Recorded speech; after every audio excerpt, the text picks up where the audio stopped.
Shalom adik-adik, selamat pagi semuanya. Kita bersyukur kembali hari ini kita bisa beribadah bersama-sama. Puji Tuhan ya, kita bisa memasuki tahun 2022. Kita tetap semangat, kita akan memuji Tuhan bersama-sama. Kita nyanyi satu lagu, Adalah Sukacita di Hatiku.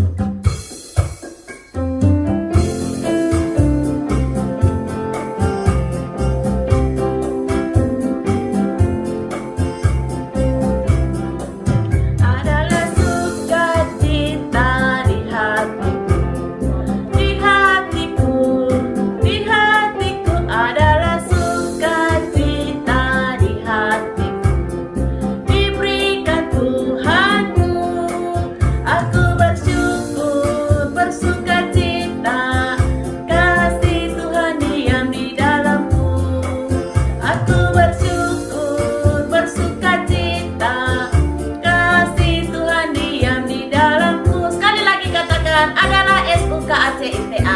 adalah SUKACITA di hatiku, di hatiku, di hatiku, adalah SUKACITA di hatiku. Diberikan Tuhanku, aku bersyukur, bersukacita, kasih Tuhan diam di dalamku. Aku bersyukur, bersukacita, kasih Tuhan diam di dalamku. Adik-adik, sebelum kita lanjut, mari sama-sama kita berdoa. Tuhan Yesus, kami bersyukur hari ini Tuhan berikan kami kesempatan bersama-sama beribadah kepada Tuhan. Terima kasih Tuhan untuk waktu yang Tuhan berikan kepada kami. Tuhan, kami menyerahkan ibadah kami dari awal hingga akhirnya ke dalam tangan Tuhan. Di dalam nama Tuhan Yesus, kami berdoa dan bersyukur. Amin. Nah, adik-adik, saatnya kita akan bersama-sama mendengarkan firman Tuhan. Mari kita mempersiapkan hati kita. Kita nyanyi Roh Kudus yang manis.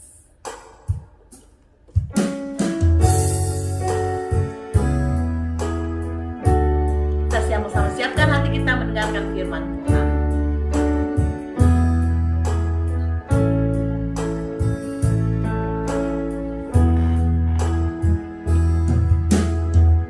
Buka hatiku untuk firman-Mu. Ku ingin menjadi seperti Yesus. Berfirmanlah Tuhan, dan melakukannya setiap hari. Roh Kudus yang manis, tolong aku menuruti firman Tuhan. Roh Kudus yang manis, jadikanku anak Tuhan yang manis. Sekali lagi katakan, ku buka hatiku. Buka hatiku untuk firman-Mu. Ku ingin menjadi seperti Yesus. Berfirmanlah Tuhan, ku mau mendengar dan melakukannya setiap hari. Roh Kudus yang manis, tolong aku menuruti firman Tuhan. Roh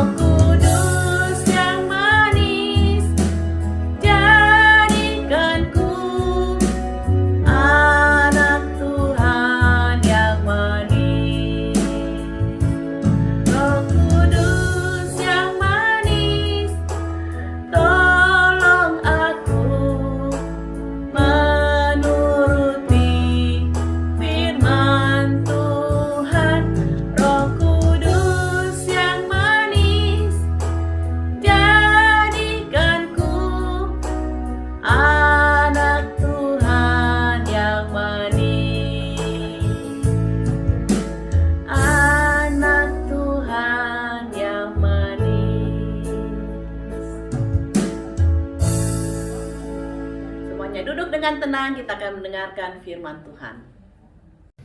Halo, selamat pagi adik-adik. Bagaimana kabarnya hari ini? Lalu terus berdoa supaya kita semua dalam keadaan yang sehat. Adik-adik yang sudah sekolah, kalian sudah mulai sekolah tatap muka ya? Sekolah onsite, PTM, pertemuan tatap muka. Ingat ya adik-adik, tetap jaga kesehatan, tetap jaga protokol. Semoga kita semua selalu dalam keadaan yang sehat. Tadi kita sudah sama-sama memuji Tuhan. Semangat tidak sih tadi memuji Tuhannya? Ya sih, lebih semangat kalau rame-rame dengan teman-teman ya. Jangan menyerah. Ayo kita terus berdoa supaya kita diberikan kesempatan, kita bisa lagi sama-sama beribadah di gereja. Sekarang waktunya kita untuk mendengarkan cerita firman Tuhan. Sebelum itu, jangan lupa siapkan apa? Alkitabnya ya. Ayo sama-sama kita berdoa. Lipat tangan, tutup mata, kita mau berbicara kepada Tuhan dengan sikap yang hormat. Kita berdoa. Tuhan Yesus yang baik, terima kasih untuk hari ini kami boleh bersama-sama beribadah di sekolah minggu. Tuhan, kiranya Tuhan memimpin, Tuhan memberkati Lause Ivana yang akan bercerita, dan setiap kami siapkan hati dan pikiran kami untuk mendengarkan firman Tuhan. Tuhan berkati segala peralatan yang kami pakai.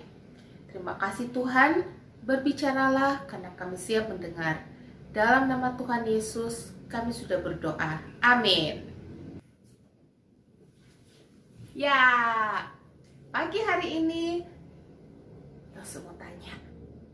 Kalian lihat Lause bawa apa? Ada handuk, ada gayung, ada sabun. Kira-kira ini dipakai untuk apa ya adik-adik? Ini dipakai untuk mandi lah Lause. Pasti kalian jawab seperti itu di rumah. Adik-adik yang Indria saja tahu. Nah, siapa di sini yang belum mandi? Ayo angkat tangannya. Pasti sudah mandi semua ya. Kan mau ikut ibadah sekolah minggu. Nah, kalau kita sudah mandi, artinya kita sudah bersih atau masih kotor? Sudah bersih dong, kan mandinya pakai sabun yang wangi. Tapi adik-adik, yang harus bersih itu bukan cuma badan dan pakaian kita, tapi hati dan jiwa kita juga harus bersih. Bagaimana ya caranya membersihkannya? Mau tahu caranya? Satu-satunya cara untuk membersihkan hati dan jiwa kita adalah dengan darah Yesus. Tuhan Yesus harus mati di kayu salib, mencurahkan darahnya untuk membasuh dosa-dosa kita. Untuk itu, Tuhan Yesus harus datang ke dunia, lahir menjadi manusia. Seperti yang sudah kita pelajari sama-sama di Sabtu Ceria video call minggu lalu, sebelum Tuhan memulai tugas pelayanannya, Allah memberikan tugas kepada siapa? Kepada seseorang untuk mempersiapkan jalan bagi Tuhan Yesus. Siapa orang itu? Masih ingat? Masih ingat? Iya betul, Yohanes Pembaptis. Dan Yohanes Pembaptis menerima tugas itu dengan bagaimana? Kenapa saya? Atau Dede dia mau saja? Tidak adik-adik ya. Yohanes Pembaptis menerima tugas itu dengan sukacita dan dia mengerjakan tugas itu. Kehadiran Yohanes Pembaptis ini memukau dan menggugah banyak orang. Sehingga banyak orang yang bersedia memberi diri mereka kepada Allah untuk dibaptis dan bertobat. Bahkan karena itu banyak orang yang berpikir kalau Yohanes Pembaptis ini adalah Mesias, penyelamat yang dijanjikan itu. Tapi di luar perkiraan mereka, di luar ekspektasi mereka, Yohanes tidak mengakui dirinya sebagai Mesias, bahkan memberikan nubuatan bahwa akan datang orang yang lebih berkuasa dari dirinya, sehingga untuk membuka kasutnya, sepatunya saja, Yohanes tidak layak adik-adik. Pada saat Yohanes sedang membaptis orang di mana Yohanes membaptis? Di Sungai Yordan. Datanglah Tuhan Yesus dan minta dibaptis oleh Yohanes. Awalnya Yohanes menolak untuk membaptis Tuhan Yesus karena dia merasa seharusnya dialah yang dibaptis oleh Tuhan Yesus. Tapi Tuhan Yesus bilang di Matius 3 ayat 15. Ayo kita buka Alkitab kita. Matius 3 ayat 15. Apa jawab Tuhan Yesus? Sudah dapat? Kita baca sama-sama. 2, 3. Lalu Yesus menjawab, katanya kepadanya, biarlah hal itu terjadi, karena demikianlah sepatutnya kita menggenapkan seluruh kehendak Allah. Dan Yohanes pun menurutinya. Kemudian Yohanes membaptis Tuhan Yesus. Saat Tuhan Yesus keluar dari air, langit terbuka dan Roh Kudus turun menyerupai seekor burung merpati. Kemudian terdengar suara dari surga yang berkata, Engkaulah anakku yang kukasihi, kepadamulah aku berkenan. Allah ingin memproklamirkan, ingin memberitahukan kepada semua orang kalau Tuhan Yesus adalah benar anak Allah. Sekaligus memberitahukan kepada orang banyak ini bahwa inilah yang dinubuatkan oleh Yohanes Pembaptis. Dan walaupun Tuhan Yesus adalah anak Allah, dia mau memberi diri untuk dibaptis. Sebab baptisan bagi Yesus adalah tanda ketaatannya memulai karya keselamatan.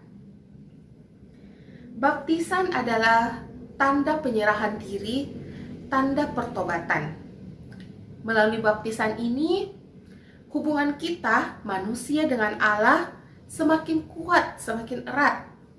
Baptisan ini menandakan bahwa Tuhan adalah Allah kita yang akan selalu menyertai kita. Wah, Allah kita sungguh luar biasa ya adik-adik. Dia sangat mengasihi kita. Kita harus bersyukur punya Allah yang sangat mengasihi kita. Salah satunya adalah dengan memuliakan Tuhan, menjadi anak-anak yang taat, mengasihi orang lain. Kita mau kan disebut sebagai anak-anak yang dikasihi Tuhan, anak-anak yang dikasihi Allah?